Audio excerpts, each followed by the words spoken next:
عالمی نظام خلافت دنیا کی تصویر مبرم ہے، ہو کر رہے گی، اس میں کسی صاحب ایمان کو کوئی شک، کوئی شبہ، کوئی ریب نہیں ہونا چاہیے۔ البتہ اس کا اب دوسرا پہلو کیا ہے، اس کا آغاز کہاں سے ہے؟ پہلی بات تو یہ ہمارے بعض لوگوں کے ذہنوں میں، سادہ دل لوگ وہ سمجھتے ہیں کہ پوری دنیا میں ایک ہی دفعہ آ جانی چاہیے۔ یہ کوئی علاقائی خلافت تو نہیں ہو سکتی، خلافت تو عالمی ہوتی ہے۔ ان سے میں کہتا ہوں عالمی خلافت کب تھی جناب؟ یہ تو نہ خلافت راشدہ میں عالمی تھی، کیا ہندوستان شامل تھا اس میں؟ کیا چین شامل تھا؟ کیا یورپ شامل تھا؟ اور پھر جو خلافت کے نام سے جو ملوکیت چلی ہے وہ بھی صرف دور بنو امیہ میں کہہ سکتے ہیں کہ وہ پورا عالم اسلام کم سے کم اس کے تحت تھا۔ بعد میں خلافت عباس، بنو عباس میں اور فاطمیین کی خلافت میں اور آل عثمان جو ہیں آٹومان ٹرکس کی خلافت میں،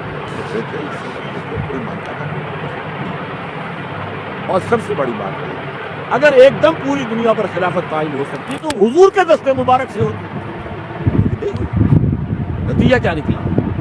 ایک ملک میں حضور نے قائم کر دیا، جزیرہ نما عرب، یہاں خلافت قائم ہو گئی، حضور خلیفہ۔ اس کے بعد آپ کے خلفائے راشدین نے پھر اس کو شرقاً غرباً شمالاً 3 کالمز نکلے ہیں فوجوں کے، صحابہ کرام کے 3 کالمز، ایک ایسٹ ورڈ، ایک ویسٹ ورڈ، ایک نارتھ ورڈ۔ ایک عراق کو فتح کرتے ہوئے ایران میں پہنچ گیا، خراسان تک چلا گیا۔ ایک شام کو فتح کرتے ہوئے اور پھر سینائی پیننسولا سے ہو کر افریقہ میں داخل ہوا اور اٹلانٹک تک پہنچ گیا۔ تیسرا سیدھا شمال میں گیا، لیکن یہ زیادہ دور نہیں جا سکتا تھا، کوکیشین ماؤنٹینز آ گئے، وہ عقاف، اس زمانے میں تو یہ یوں سمجھیے کہ امپیسبل تھا وہ عقاف، یاد رکھنا۔ اب بھی یہ ہوگا کسی ایک جگہ سے شروع ہوگا پھر پھیلے گا، اس کے سوا کوئی چارہ کار نہیں۔ اگر ہر جگہ پوری دنیا میں ایک ہی وقت میں ہو سکتا تو حضور کے دست مبارک سے ہوتا صلی اللہ علیہ وسلم۔ اب وہ نقطہ کون سا ہوگا، نقطہ آغاز کون سا ہوگا؟ اس میں پہلی بات انہوں نے کہا جو شک کرے گا اس کا ایمان مشکوک ہوگا، لازماً ہوگا، گلوبل ہوگا، پوری دنیا میں ہوگا۔ کہاں سے شروع ہوگا اس میں آپ اختلاف کر سکتے ہیں، لیکن مجھے تو 2 حدیثیں تو ملی ہیں جن سے یہ اندازہ ہوتا ہے کہ یہ اس مشرقی خطے سے ہوگا، عرب کے مشرق کی جانب کسی ملک سے، کسی خطے سے۔ وہ حدیثیں بھی ہم آپ پڑھی گئے۔ پھر میں کہہ رہا ہوں یہ خزانہ ہے جو ہم نے آپ کی خدمت میں پیش کیا، کاش کہ آپ اس کی قدر کر سکیں۔ یہ حدیثیں آپ کو ازبر ہو، یاد ہو، لوح قلب پر نقش ہو۔ ہندوستان اور خراسان یعنی موجودہ افغانستان کا ذکر ابن ماجہ کی روایت ہے، عن عبداللہ بن الحارث رضی اللہ تعالی عنہ قال رسول اللہ صلی اللہ علیہ وسلم یخرج الناس من المشرق یوطئون للمہدی یعنی سلطان دونوں طرح سے پڑھ۔ حضرت عبداللہ ابن حارث فرماتے ہیں رضی اللہ تعالی عنہ کہ حضور نے ارشاد فرمایا مشرق کی طرف سے وہ فوجیں نکلے گی، لوگ آئیں گے جو عرب میں مہدی کی حکومت قائم کریں۔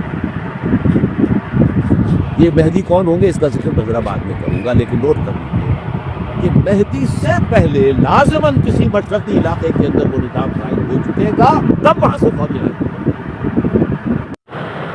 یہ مشرق کون سا؟ عرب کے مشرق میں آپ چلیے ایران بھی آ جائے گا، افغانستان بھی ہے، پاکستان بھی ہے، اور اگر اسے اور توسیع دے تو ہندوستان بھی ہے۔ یہ ہے عرب کا مشرق۔ اس سے فوجیں کیا، اس کا کیا مطلب ہے کہ اس میں سے کسی جگہ پر نظام خلافت پہلے قائم ہو جائے گا، تاکہ وہاں سے فوجیں جائیں گی جو جزیرہ نما عرب میں حضرت مہدی کی حکومت کو قائم کریں۔ اب دوسری حدیث سنیے، یہ سنن ابن ماجہ کی حدیث تھی جو میں نے آپ کو سنائی، آپ نے پڑھی۔ دوسری عن ابی ہریرہ رضی اللہ تعالی عنہ، یہ ترمذی شریف کی روایت، قال قال رسول اللہ صلی اللہ علیہ وسلم یخرج من خراسان رایات سود لا يردها شيء حتى تنصب به الياء۔ خراسان کے علاقے سے سیاہ جھنڈے لے کر فوجیں لائے گئی. ان کا رخ کوئی موڑ نہیں سکے گا، ان کو پیچھے پھیر نہیں سکیں گے کوئی بھی، یہاں تک کہ وہ یروشلم میں جا کر جھنڈے نصب کر دیں. ایلیا حضور کے زمانے میں یروشلم کو کہتے تھے. یہ یروشلم تھا جب حضرت سلیمان کی حکومت تھی، اور یہاں پر معبد سلیمانی، ہیکل سلیمانی قائم ہوا. پھر یہ یروشلم گرا ہے تاریخ میں، یہاں تک کہ سن 70 عیسوی میں جب ٹائٹس رومی جنرل نے اس کو گرایا، ختم کیا، سیکنڈ ٹیمپل گرا دیا، اور یہاں سے یہودیوں کو کہا نکل جاؤ یہاں سے، کوئی یہودی باقی نہیں رہا، بالکل تہو بالا برباد کر دیا. اس کے کوئی 150 سال بعد ہیڈریان، رومن ایمپرر ہیڈریان، اس نے پھر دوبارہ آباد کیا. 150 سال تک بالکل بنجر اور بالکل غیر آباد کیا. اب ہیڈریان نے جب آباد کیا تو اس کا نام ایلیا ہے، اب یروشلم تھا. تو حضور کے زمانے میں پھر اس کا نام ایلیا.